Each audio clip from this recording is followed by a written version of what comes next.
Bonjour à tous. Aujourd'hui, l'armée de terre ne vous présente pas son nouveau véhicule blindé, mais vous parle de gastronomie et plus spécifiquement de ses rations de combat. Considérées comme les meilleures par les armées du monde entier, elles sont le fruit d'un long processus de création.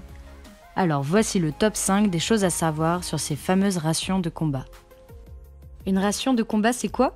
La fameuse boîte cartonnée de 1,5 kg couvre les besoins alimentaires journaliers d'un combattant qui n'a pas accès à une alimentation traditionnelle. La boîte de ration contient 3 repas, petit déjeuner, déjeuner et dîner. Sa valeur énergétique est de 3200 kcal.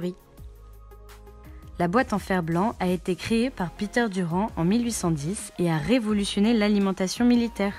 À la même époque, Napoléon affirmait qu'une armée marche à son estomac. Durant la Première Guerre mondiale, les rations étaient très utilisées. Pour la première fois, les soldats pouvaient manger quelques légumes, alors que quelques années plus tôt, les soldats se nourrissaient de viande séchée et salée, ainsi que d'un peu de pain. Le contenu des rations de combat françaises. Il existe plus de 14 menus différents. Hachis parmentier de canard, cassoulet, risotto de porc, paella, il y en a pour tous les goûts. Les plats halal ont d'ailleurs été créés. Ces 14 versions différentes permettent à l'origine de tenir une semaine sans manger une seule fois le même plat. Qui s'occupe des rations de combat ? C'est le Centre d'expertise du soutien du combattant et des forces qui propose les menus des rations de combat. L'exercice est difficile car il faut trouver le juste milieu entre le goût des jeunes soldats et leurs besoins nutritionnels. Par exemple, chaque portion doit contenir au moins 30% de viande.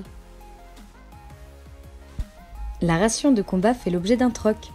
Les rations de combat françaises ont une très bonne réputation par rapport aux rations étrangères, à tel point qu'elles font l'objet d'un troc. Par exemple, en 2010, en Afghanistan, une ration française pouvait s'échanger contre 5 rations américaines. Le chef Thierry Marx nous partage ses commentaires sur les rations de combat françaises. Moi, c'est une des plus belles rations de combat. D'abord, on va l'ouvrir, et puis on s'aperçoit qu'on a beaucoup de produits qui sont assez régressifs. Le biscuit, petit caramel, un muesli, la boîte de ration. Voilà, alors là on a un taboulé de volaille. Alors, tout ça, ça paraît un peu décalé. Mais ce qui est important dans la cuisine, dans le fait de se nourrir, c'est pas uniquement le goût de l'aliment. Bien sûr que c'est important, la qualité de l'aliment, mais c'est avec qui je vais partager ce moment. C'est ça qui va faire que ça va être un moment de reconstruction. Et évidemment, on sait très bien que des militaires en manœuvre ou des militaires sur les théâtres d'opération, c'est secondaire. On se nourrit pour rester en forme. C'est bien, mais surtout, on se nourrit aussi pour être en groupe, pour recréer du lien. Donc c'est important. Je trouve que c'est une des plus jolies boîtes de rations qui m'étaient de voir, parce que j'en étais resté au cornet de bif et on s'aperçoit que là on a un taboulé de volaille, un muesli où là on retrouve un petit peu son âme d'enfant, et puis des sucres rapides, des sucres lents, un petit biscuit. Je dirais c'est presque une boîte de rations qui vaut une étoile.